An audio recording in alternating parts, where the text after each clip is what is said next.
우리 오늘은 이렇게 한번 인사하도록 하겠습니다. 또 한 번의 기적을 준비합시다.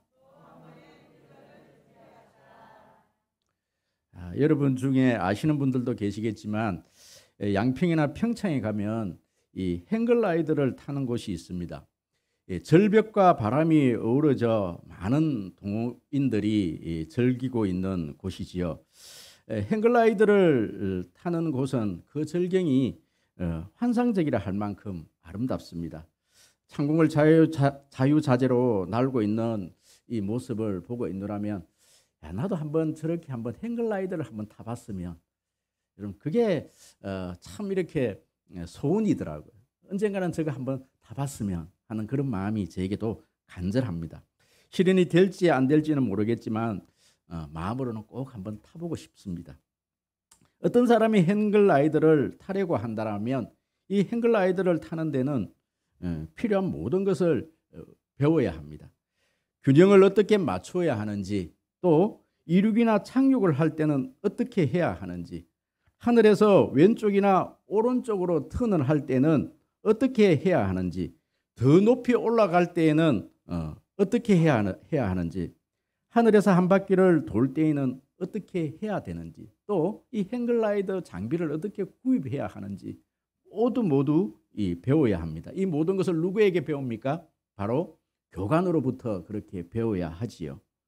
그런데 행글라이더를 가르치는 이 교관은 가르치지 않는 것이 한 가지가 있습니다. 그것은 바로 바람을 일으키는 방법입니다. 아무리 행글라이더를 타는 법을 잘 가르치는 교관이라 할지라도 바람에 대해서는, 이 바람을 일으키는 방법에 대해서는 설명하는 그런 교관은 아무도 없습니다. 제가 이번 주에 극동 방송국에 가서 이렇게 기도회를 인도를 하고 우리 같이 이렇게 진행하시는 우리 권사님, 구미 남교회 권사님인데, 그분 남편분이 구미 이 금호공대 건축학과 교수님이신데, 그분이 이제 식사를 대접하시는데, 그분이 전공하는 것이 건축학을 하는데 이 바람에 대해서 연구를 하시는 분이더라고요. 여러분 이분이 건축학에서 우리나라에서 제1세대라고 그렇게 합니다. 바람에 대해서 바람만 연구해서 박사학위를 받으시고 교수님이 되신 분인데요. 바람이 그렇게 중요하다고 합니다. 그런데 그분이 하시는 말씀이 뭐냐면 이 바람은 사람이 일으키는 것이 아니라는 거예요. 여러분 이 바람의 영역은 누구의 영역입니까?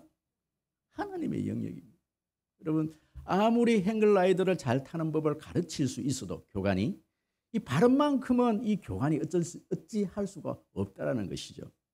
여러분 그렇습니다. 우리의 삶 가운데 기적이라는 것, 또 우리의 삶 가운데 신앙생활이라는 것, 여러분 이 신앙생활을 가만히 비추어 보면요, 마치 이 행글라이더를 타는 이 행글라이더와 같은 그런 삶이 바로 우리의 신앙생활과 우리의 기적과 너무나 흡사하더라는 겁니다. 여러분 이 신앙생활은요, 하나님의 영역과 사람의 영역으로 그렇게 나눌 수가 있습니다. 우리는 평소 때에 기도를 어떻게 해야 하는지, 예배를 어떻게 드려야 하는지, 전도를 어떻게 해야 되는지, 그럼 이것은요 목사로부터, 또 위에 신앙의 선배로부터 철저히 그것을 잘 배워야 합니다. 이것은 사람의 영역입니다. 그렇지만 그곳에서 기적을 일으키시고 또 우리에게 교회의 부흥을 주시고 여러분 삶 가운데 기적을 하나님께서 허락하시고, 이런 것들은 누구의 영역? 하나님의 영역이에요. 그것은 우리가 어찌할 수가 없는 영역입니다.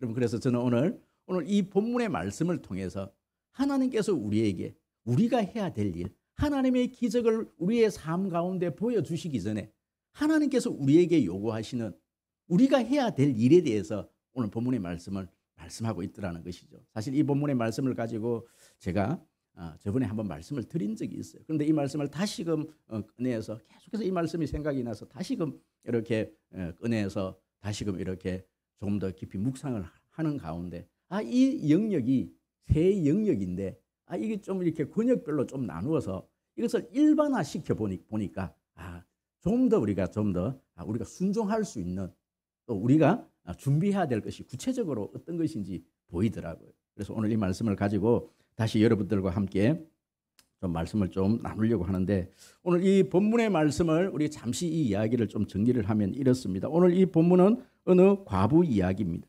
요즘으로 말하면 이 여인은 신학생의 아내였습니다. 바로 교육전도사님의 어떤 아내 정도 되는 아주 그것도 가난한 신학생의 아내였는데 이 교육전도사님이 그냥 이렇게 많은 빚을 남겨놓고 그냥 죽어버렸다는 거예요.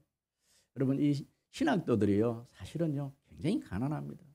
제가 사실은 이 신학을 하고 지금 신학을 졸업한 지가 벌써 한 16년이 됐는데요. 그때 제가 이렇게 학자금을 대출을 받고 또 전세자금 대출을 받았는데 각각 한 달에 10만 원씩 이렇게 넣었는데 16년 동안 갚았습니다. 그리고 올 연말이 되면 끝이 납니다. 할렐루야. 여러분 16년 동안 제가 빚을 갚았어요. 그런데 아마 이 신학도가 공부를 하느라 또 보니까 저 역시 이렇게 결혼을 하고 신학을 했기 때문에 그것은 참 어렵더라고요. 이게 보통 이렇게 총각 때 공부를 다 끝내야 되는데 뒤늦게 그렇게 하나님의 부르심을 받아서 자녀들이 있는 가운데 신학 공부를 하는 그런 어떤 신학도 만학도들이 있는데 참 그 삶이 참 녹록지가 않죠. 그런 가운데 사실요 저희 신대원 때도요 헬라어, 히브리어 동계 강좌 그렇게 2개월이 있는데 그 동계 강좌가 얼마나 힘이 든지 연세 드신 어르신들 가운데 정말 부산에서 기차를 타고 왔다 갔다 하다가 2분이 돌아가셨어요. 실질적으로 그런 일들이 있어요. 너무너무 그 공부가 사실 의대가 힘들다 그러지만요. 제가 이렇게 공부를 해보니까요. 신학도 만만치가 않아요. 사실 사람의 몸을 다루는 학문이나 사실 영혼을 다루는 학문을 하는데 사실 그것을 제대로 하려고 하면요. 그 공부가 만만치 않아. 그리고 이 공부는 평생 공부입니다. 제가 이렇게 극동방송국에서 그 본부장님이 저한테 계속 하는 이렇게 질문이 그거예요. 목사님들은 어떻게 그렇게 매일매일 그렇게 설교를 달리 할 수 있습니까? 그것이 그분들의 의문인 거예요. 자기들은 이 원고 하나 생방송을 하기 위해서 일주일에 한두 번 하는 이 원고 하나 만드는 건데도 쉽지 않은데 목사님은 어떻게 그것을 유지를 하느냐. 여러분 이 공부는요 평생 공부인 것 같습니다. 어찌됐건 여러분 이 신학 공부가 만만치 않는데 그러다가 죽어가는 사람들이 꽤 있더라는 거예요. 그렇게 많은 빚을 남기고 그렇게 죽어버리니까 여러분 그 생활이 녹록치가 않는 것이죠. 그런데 오늘 중요한 것은요. 이 사모님이 교육전도사 사모님이 자신이 어떻게 그 많은 빚 때문에 어찌 할 수 없는 자기가 해결할 수 없는 이 인생의 문제를 가지고 누구에게 갔다라는 거예요? 평소 때 자신을 가르쳤던 그 선생님에게 그 문제를 가지고 갔다라는 겁니다. 여러분 그랬더니 오늘 이 본문에 보시면 2절을 보시면요. 이 엘리사가 이 여인에게 이렇게 묻습니다. 우리 2절 다 같이 큰 소리로 한번 읽어보도록 하겠습니다. 시작. 엘리사가 그에게 이르되 내가 너를 위하여 어떻게 하랴? 내 집에 무엇이 있는지 내게 말하라. 그가 이르되 계집종의 집에 기름 한 그릇 외에는 아무것도 없나이다 하니라. 여러분 이 여인이 집에 가서 너희 집에 뭐가 좀 남아 있느냐, 뭐 이렇게 돈 될 만한 게 뭐가 있느냐, 여러분 이렇게 이야기했을 때 이 여인이 집에 가서 고작 찾아온 것이 뭐라는 거예요? 기름 한 그릇밖에. 얼마나 가난했으면 기름 한 그릇밖에 없었겠느냐는 거예요. 여러분 그럼에도 불구하고 그 기름 한 그릇을 가지고 이 엘리사에게 가져왔다는 거예요. 자기에게 있는 것이 무엇인지, 네 집에 무엇이 있느냐. 여러분 이 말씀을 묵상하는데 저번 주에 우리 선교사님이 오병이의 기적을 가지고 설교를 하는데 이 예수님의 제자 중에 이 안드레가 물고기 5마리와 보리떡, 물고기 2마리와 보리떡 5개를 예수님 앞으로 가져와서 하는 말이 뭐냐면은 여기에 한 아이의 점심이 있는데 물고기 2마리와 보리떡 5개가 있습니다. 이것이 무엇이 도움이 되겠습니까? 이까짓 게 뭐가 이게 큰 도움이 되겠습니까? 여러분 그렇게 이야기하면서 그것을 가져오죠. 여러분 오늘 저와 여러분들이 이 엘리사가 하는 이 질문에 여러분 한번 답을 한번 해보시기 바랍니다. 아마 여러분들이 제가 보건대 이 교육전도사님 사모님만큼 여러분 절박한 상황 속에 놓여 본 적이 있으십니까? 여러분 인생에 있어서 이렇게 절박한 상황에 여러분 한번 내몰려 본 적이 있으십니까? 그렇다면요, 여러분 그렇지 않다면 오늘 이 본문이 그렇게 와닿지 않을 수도 있겠다, 그런 생각을 해보았습니다. 우리 인생에 있어서 한 번쯤은 이렇게 절박한 상황 속에서 내몰렸을 때 네가 가진 것이 뭐가 있느냐? 여러분 어떤 물질적인 상황이 아니더라도요, 내 삶 가운데서 정말 이 문제가 해결되어지지 않았어, 정말 풀리지 않았어, 정말 목숨을 끊고 싶을 만큼의 어떤 답답함을 느꼈을 때 하나님께서 하시는 이 질문, 과연 네 속에 남아있는 것이 무엇이냐? 여러분 이 질문에 대해서 여러분 곰곰이 한번 묵상을 한번 해보시기 바랍니다. 나에게는 뭐가 있는지, 지금 내가 내 속에 가지고 있는 것이 무엇인지, 지금 하나님은 우리에게 그것을 요구하시는 것이죠. 여러분 그럴 때에 여러분 우리는 오늘 이 본문의 말씀 가운데 우리는 결론은 알고 있습니다. 하나님께서 어떻게 기적을 베풀어 주셨고 또 어떻게 이 문제를 해결해 주셨는지 우리는 이 본문의 말씀이 결론을 알고 있기 때문에 당연히 하나님은 그렇게 하실 것이야, 그렇게 하나님은 기적을 베푸는 것이 당연하다 그렇게 생각하지만요, 기적의 영역은 누구의 영역? 하나님의 영역. 그런데 오늘 이 본문의 말씀을 보시면 하나님은 이 엘리사를 통해서 이 여인이 준비해야 될 것에 대해서 말씀을 하고 있다라는 사실입니다. 여러분 그 세 가지에 대해서 하나님의 영역과 또 우리 인간의 영역 가운데 하나님께서 우리에게 준비하라고 하시는, 우리가 우리 인생 가운데 우리가 풀지 못하는 어떤 그런 문제 앞에서 우리가 어떤 기적을 바라고 하나님의 도우심을 바란다라면 우리가 준비해야 될 것이 무엇인지 여러분 이 오늘 본문의 말씀을 통해서 몇 가지로 그렇게 생각을 해 보려고 합니다. 오늘 첫 번째로 하나님은요, 이 엘리사를 통해서 이 여인에게 빈 그릇을 준비하라고 그렇게 이야기를 합니다. 그럼 우리 3절 우리 큰 소리로 한번 읽어볼까요? 다 같이 시작. 이르되 너는 밖에 나가서 모든 이웃에게 그릇을 빌려라. 빈 그릇을 빌리되 조금 빌리지 말고. 여러분 저는 이 빈 그릇을요, 오늘 이 주보에 보시면은 어떤 영역으로 말씀을 제가 이렇게 정리를 했습니까? 빈 그릇은 순종이다. 빈 그릇은 순종이다.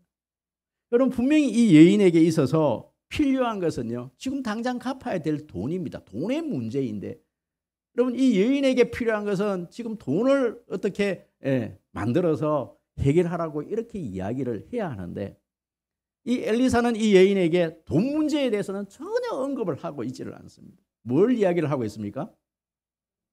그릇 이야기를 하고 있는, 그것도 빈 그릇 이야기를 하고 있는, 그릇 준비하라. 여러분 우리는 이 본문에 대해서 결론을 알고 있기 때문에 여기에 대해서 하나님께서 이렇게 기름을 만들어서 부어주실 것이다, 우리는 그것을 예측하고 있기 때문에 이 본문이 그렇게 우리에게 와닿지를 않아요.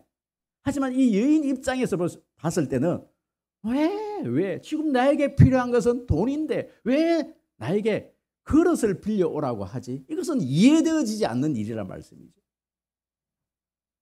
우리의 어떤 상식으로 이해되어지지 않는 부분. 여러분 이것은 여러분 빈 그릇은요 순종입니다. 순종입니다. 순종 훈련입니다. 가나의 혼인 잔치에서 예수님의 어머니 이 마리아가 이 종들에게 뭐라고 얘기를 하느냐면은 예수님께서 뭐라고 하시든지 간에 하시는 그 말씀대로 온전히 어떻게 해봐라? 그대로 한번 순종 한번 해봐라. 아무 이유 달지 말고 그냥 그렇게 한번 해봐라. 여러분 이런저런 아무리 생각을 해봐도요, 이건 이성적으로 맞지가 않아요. 왜냐하면 신앙생활이라는 것은요, 우리 이성으로 그렇게 이해되어지는 부분이 아닙니다. 그렇습니다. 사람은요 본능적으로 그렇게 뭘 가지려고 하고 움켜잡으려고 합니다. 사람은 아기로 태어날 때부터 손가락에 손을 쥐고 그렇게 뭔가를 잡고 그렇게 태어나죠. 뭔가를 움켜잡으려고 하는 것이 인간의 본능인 것입니다.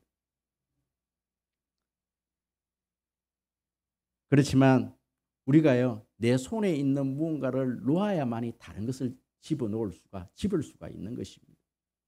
제가 이렇게 종종 아프리카의 원숭이 잡는 법에 대한 이해를 자주 그렇게 말씀을 드렸어요. 이것이 실질적으로 아프리카에서 원숭이를 잡을 때 그렇게 하는지에 대해서는 저도 모르겠어요. 하지만 이것이 이 이해가 우리에게 하려고 하는 메시지가 있는 것이죠. 이 아프리카에서 원숭이를 잡을 때요, 긴 어떤 대나무 원통에다가 구멍을 내어서 그 안에 바나나를 하나 집어넣어 놓고 이 원통을 큰 나무의 둥치에다가 이렇게 밧줄로 묶어 놓는다고 합니다. 근데 이 원숭이가 그 조그만 자기 손 하나 들어갈 만큼의 그 구멍 안에 있는 이 바나나를 손으로 덥석 짚는다는 거예요. 그러면 이렇게 그 구멍 안에 손을 집어넣을 때는 손을 펴고 집어넣기 때문에 쉽게 들어갈 수 있었는데 그 바나나를 잡는 순간 이 손은 빠져나오지가 않는 것이죠. 이 손에 있는 이 바나나만 놓으면은 쉽게 그렇게 도망갈 수 있는데 그 바나나를 놓지를 못해서 이 원통에 그렇게 손이 묶여서 손이 이렇게 붙들려서 사냥꾼에게 잡힌다는 거예요. 여러분, 우리의 손에 놓여 있는 것, 우리가 가지고 있는 것, 그럼 그것들 좀 내려놓아야 합니다. 그럼 우리의 생각들을 좀 내려놓아야 합니다. 이스라엘 백성들이요, 광야 40년을 그렇게 다 끝내고 난 다음에 이제 가나안 땅으로 들어가야 되는데 이 요단강을 건너야 됩니다. 요단강을 건너기 전에 하나님께서는 이 이스라엘 백성들에게 할례를 행해라 그래요. 할례를 행해라. 말도 안 되는 소리를 하고 있는 거예요. 여러분, 가나안 땅에 들어가서도 하나님은 이 이스라엘 백성들에게 이 여리고성을 점령을 하는데 하루에 한 바퀴씩 돌아라는 거예요. 이성적으로 이거는 이해가 되어지지 않는 영역입니다. 하지만 하나님께서 너희들이 할 것은 무엇이다? 그냥 순종하는 연습이다. 순종하는 연습이다. 여러분, 제가 어저께 저희 아내가 이렇게 자기 전에 이런 이야기를 해요. 야, 나는 왜 이렇게 목회를 힘들게 하지?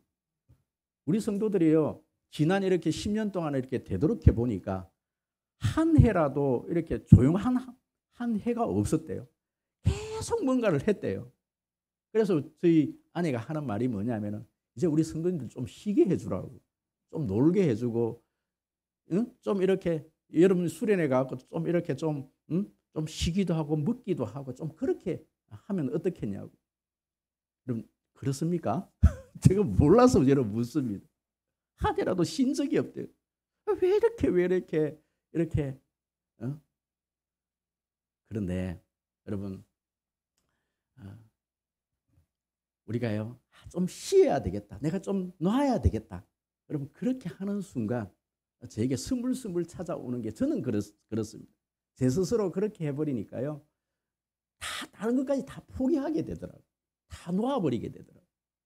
계속해서 하나님께서 저에게 주시는 어떤 마음들은 뭔가를 그냥 내가 할 수 있는 것은 하되 이 가운데 하나님의 기적은 하나님이 하실 일, 내가 할 일은 내가 할 일.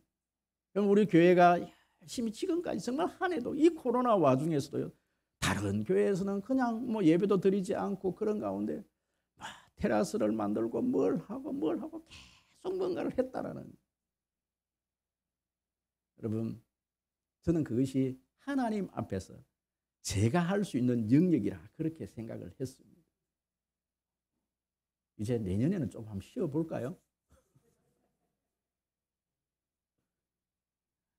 그럼 그것은 제가 할 수 있는 영역, 내가 하나님 앞에서 하나님께서 주시는 그 감동에 따라서, 하나님께서 주신 그 말씀 따라서 제가 순종함으로 나아왔기 때문에 그 코로나 와중 가운데서도 그렇게, 그럼 또 이번 한 주간에 이렇게 특별 새벽 기도를 그렇게 선포를 하고 나니까 또 뭔가를 합니다.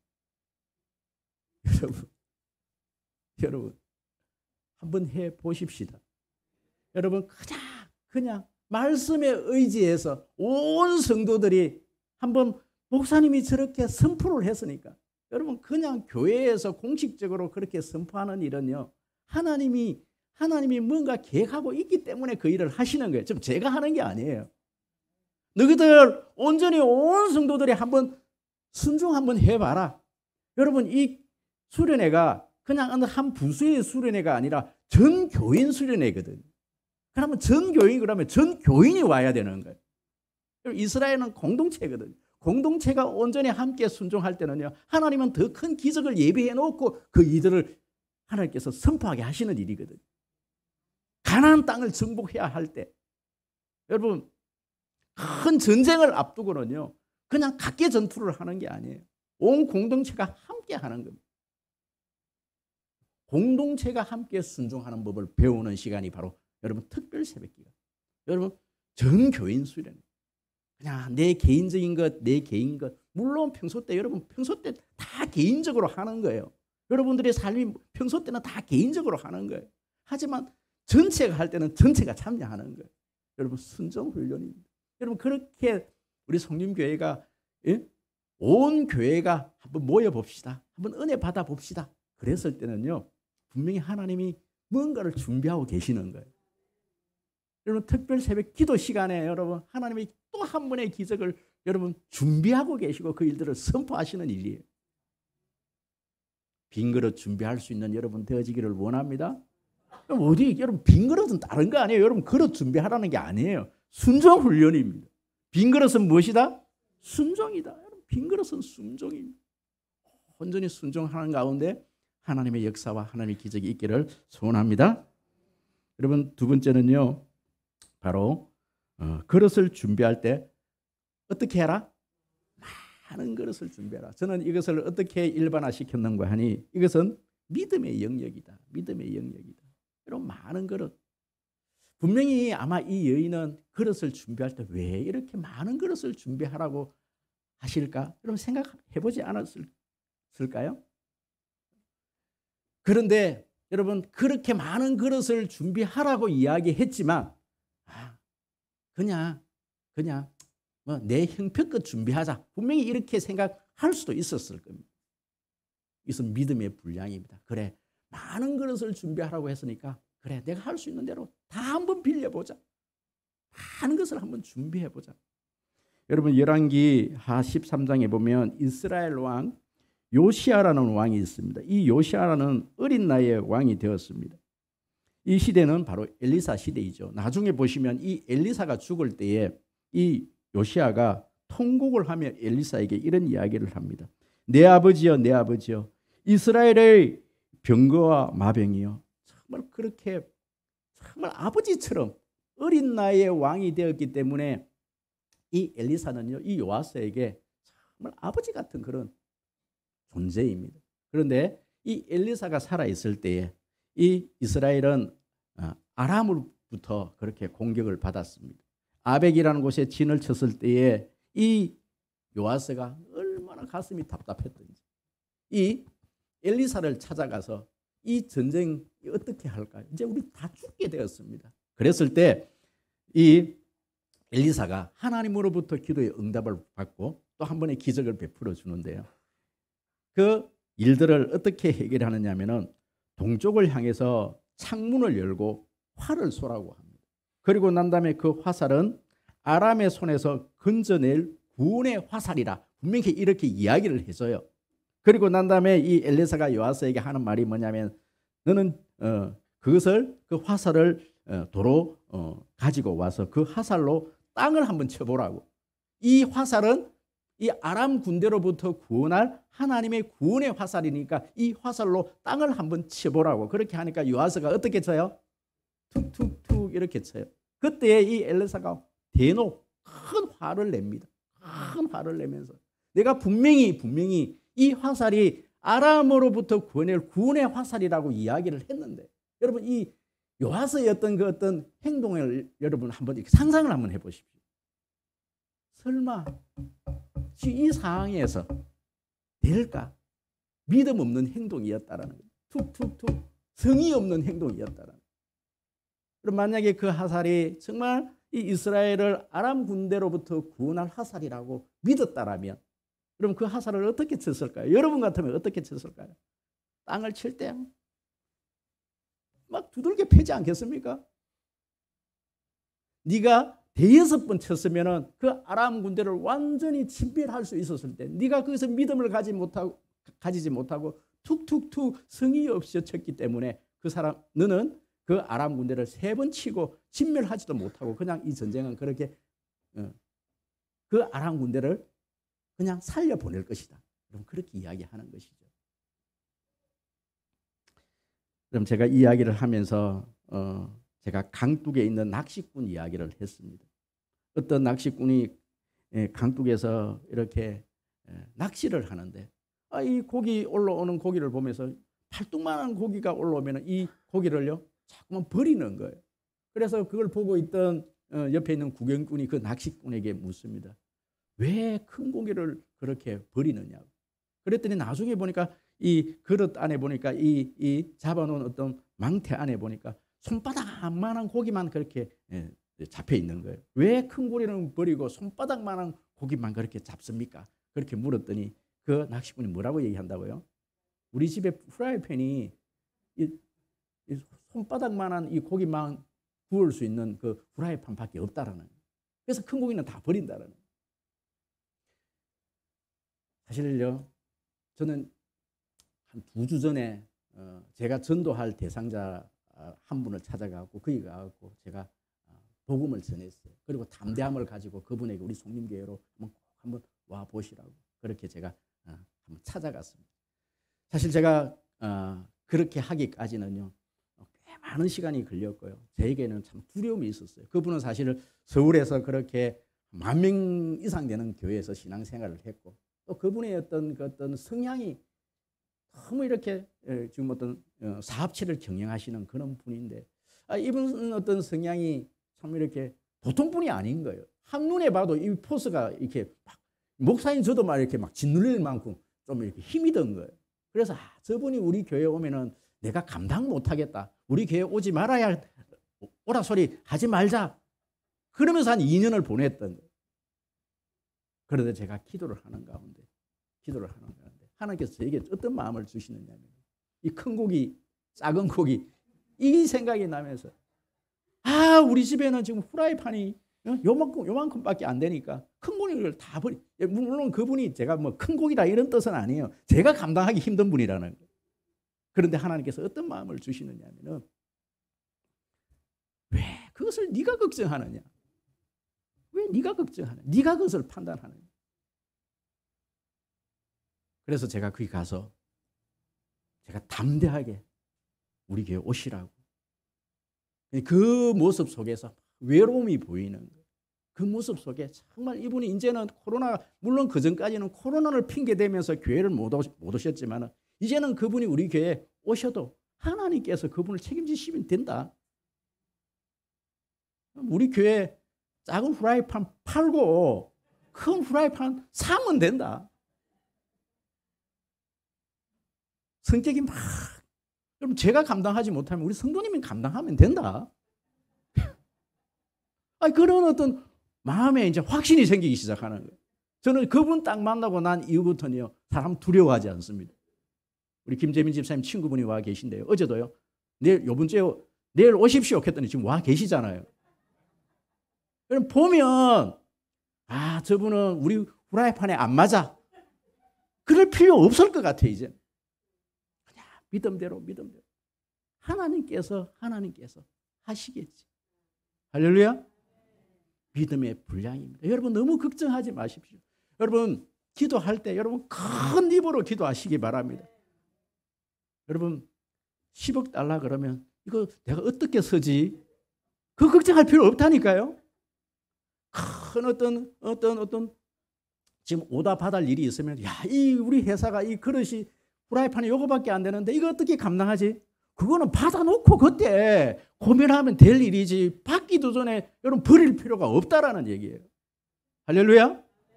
믿음을 크게. 그럼 저는 늘 그런 마음이 있었어요. 제가 신학교 다닐 때에 우리 옆에 있는 우리 신대원 다닐 때 우리 룸메이트가 저보고 이런 이야기를 해요. 형님은 제가 볼 때 큰 목회 못할 겁니다. 이런 얘기를 해요. 한 300명 이렇게 하면 형님은 딱 맞습니다. 마음을 보니까 형님은 큰 목회할 뿐이 아니에요.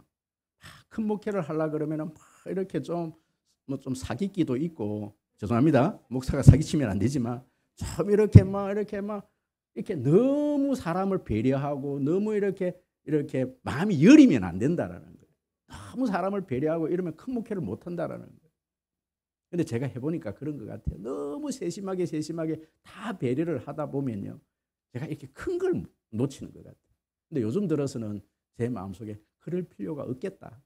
그것은 물론 내 역량이 그거밖에 안 되면 어쩔 수 없겠지만 내가 미리 그렇게 겁먹을 필요는 없겠다. 우리 성도들이 미리 겁먹을 필요는 없겠다. 일단 입은 크게 벌리자. 할렐루야. 저도 키울 테니까요.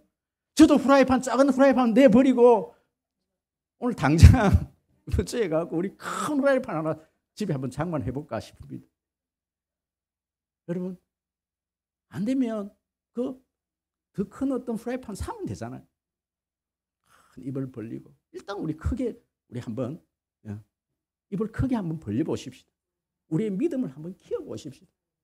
사실 제가 잘 안 돼. 저도 잘 안 돼. 그렇지만 하나님께서는요, 이렇게 커지면은 하나님께서 하실 일이 더 큰 일이 있으세요. 할렐루야.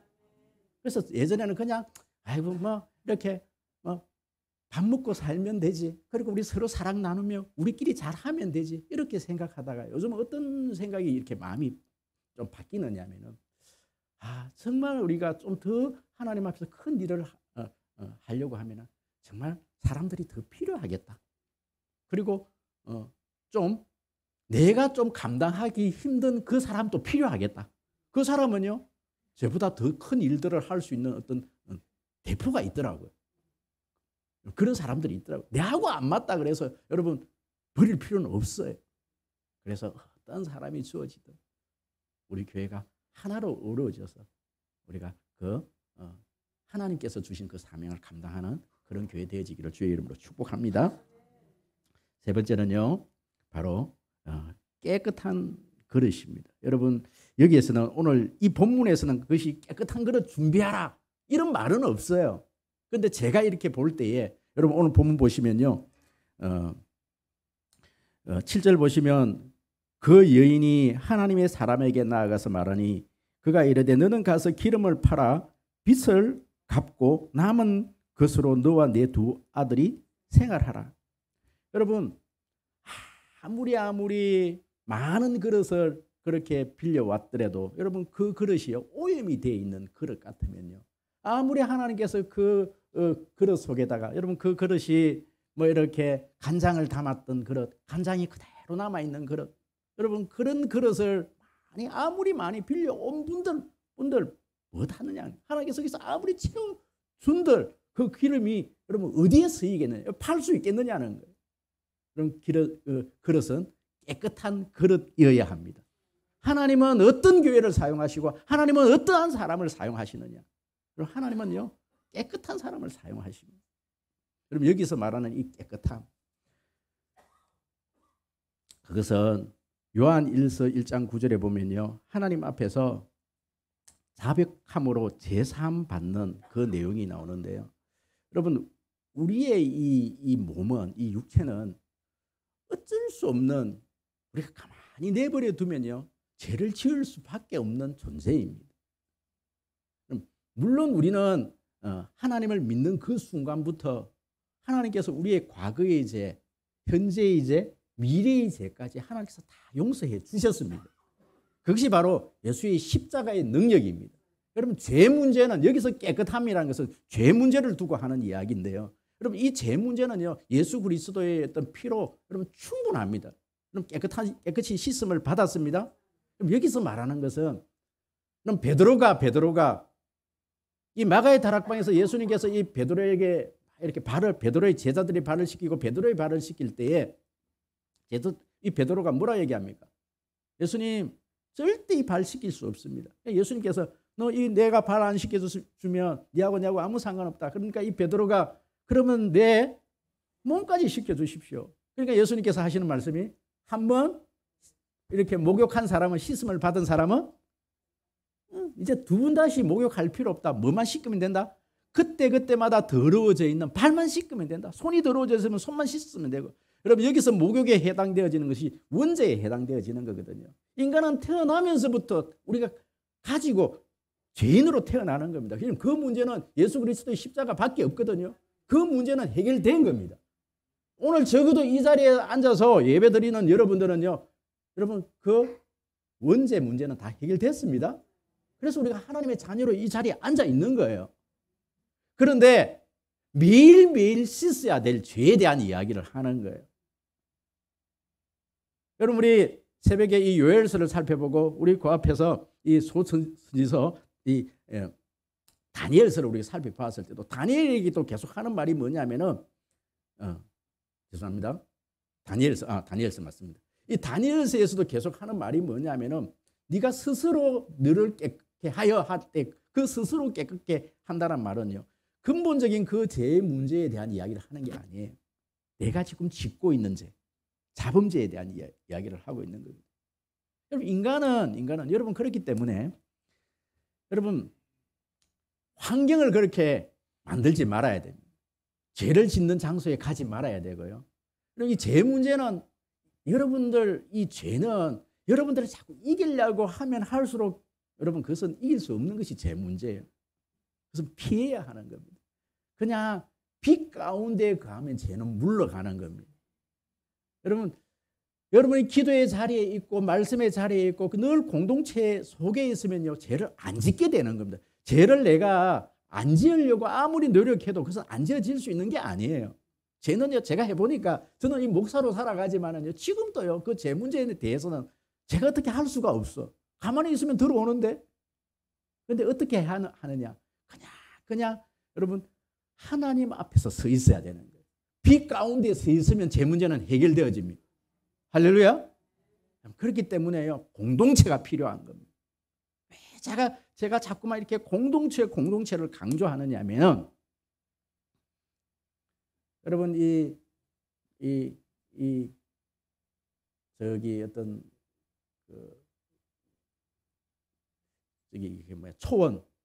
초원에서 그죠?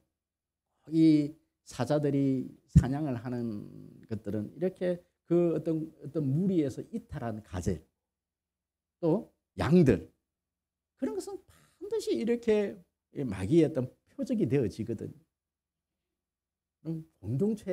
공동체가 왜 중요하냐면 하나님께서는 이 이스라엘 공동체를 통해서요 하나님께서 구원의 역사를 이루어 가십니다. 여러분 그렇기 때문에 여러분 공동체를 귀하게 생각하시는 여러분 되기를 바랍니다. 소그룹 제가 늘 여러분들에게 소그룹 새벽 기도 함께 이번에 우리가 가서 계속해서 들을 어떤 이 내용이 뭐냐면은 이 소그룹 교회에 대한 이야기입니다. 건강한 교회. 내가 내 스스로 지킬 수가 없어요. 교회가 여러분들을 지키는 거예요. 공동체가 여러분들을 살리는 거예요. 말씀을 정리합니다. 윈드서핑을 즐기는 사람들은요. 파도를 두려워하지 않습니다. 그렇지만 분명히 아셔야 될 게 뭐냐면 평소 때 훈련이 되어지지 않는 사람. 평소 때 윈드서핑 여러분 바람이 불지 않을 때는요. 끊임없이 훈련을 하는 겁니다. 바람 일으킬 수가 없습니다. 스스로는 바람을 일으킬 수가 없습니다. 그렇다면 우리가 해야 될 일이 뭐냐면 바람이 불지 않을 때는 끊임없이 훈련을 하는 거예요. 기도 훈련, 말씀 훈련. 그리고 그것이 다 내 몸에 배어 있어야. 여러분 이것이 되어지지 않은 상태에서 바람이 불면요. 그 바람 때문에 자기가 죽을 수도 있어요. 너무 강풍이 불 때는요. 여러분 이 윈드서핑을 타면 안 됩니다. 행글라이더를 타고 나가면 죽어요. 그렇지만 고도의 훈련이 되어 있는 사람만이 바람이 불 때 하나님께서 바람을 일으키실 때 그 바람을 탈 수 있다는 거예요. 그럼 바람이 불면 불수록 윈드서핑가들은 행글라이더들은 그 바람이 무섭지가 않아요. 두렵지가 않습니다. 또 바람이 불어오네. 그럼 탈 수가 있는 것이죠. 그럼 바람이야 불어오라. 성령이 바람이 그럼 반드시 불어옵니다. 우리 송림교회에 성령이 바람을 하나님께서 일으키셨습니다. 또 한 번에 하나님께서는 그 바람을 준비하고 계십니다. 그렇지만 아무나 그 바람을 탈 수 있는 것은 아니지요. 누가 그 바람을 탈 수 있습니까? 준비되어 있는 사람. 철저히 기도로 준비하십시오. 철저히 말씀으로 준비하십시오. 또 한 번의 기적을 하나님께서는 준비하고 계십니다. 할렐루야. 기도하도록 하겠습니다. 하나님께서는 우리 송림교회에 또 한 번의 기적을 준비하고 또 지금 그 일들을 시작하셨습니다. 하나님, 우리 송림교회 모든 성도들이 이것을 잘 준비하게 하여 주시옵소서. 빈그릇인 순종을 준비하게 하시고 많은 그릇 믿음을 준비하게 하시고 깨끗한 그릇을 준비하게 하여 주시옵소서. 하나님, 이 역사가 우리 송림교회에 또 한 번 일어나게 하여 주시옵소서. 감사드리며 예수 그리스도 이름으로 기도드립니다. 아멘. 아멘.